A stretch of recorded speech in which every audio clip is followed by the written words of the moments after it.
Maka hunalika da'a Zakaria, maka datanglah Nabi Zakaria ke situ berdoa. Wa huwa qa'imun yusalli fil mihrab, sementara dia berdiri sholat di dalam mihrabnya, apa yang dia minta? Rabbi habli min ladunka dzurriyyatan thayyibatan innaka sami'ud du'a. Langsung dijawab itu. Fanadathul malaikatu wa qa'imun yusalli fil mihrab, Allaha yubassyiruka bi Yahya. Inilah yang dipakai guru Kiai Jadul Rahman Ambo Dalle, sehingga kamarnya itu dibagi dua. Setengah dia tempati sholat, setengah dia tempati untuk keluarganya. Tapi ketika ada santrinya mau pulang dan tidak ada transport, itu masuk minta sama Pak Kiai.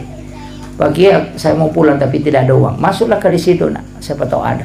Setiap dia masukkan tangannya di bawah sajadahnya guru itu selalu dapat uang. Dari mana itu? Wa min indillah. Ki Haji Maimun Subairi juga begitu. Ini ayat, Pak, bukan hadis. Seandainya hadis masih bisa diperdebatkan. Makanya pimpinan pondok itu mestinya punya. Mestinya punya. Tapi jangan tujuannya bikin mihrab itu hanya cari uang. Jangan. Iya. Dan di dalam mihrab lah diminta sesuatu, bisa melahirkan sudah menopause, dan bisa dia lahir tanpa bapak. Artinya apa? Ketika semua manusia mengatakan mustahil, itu tidak mustahil bagi Allah.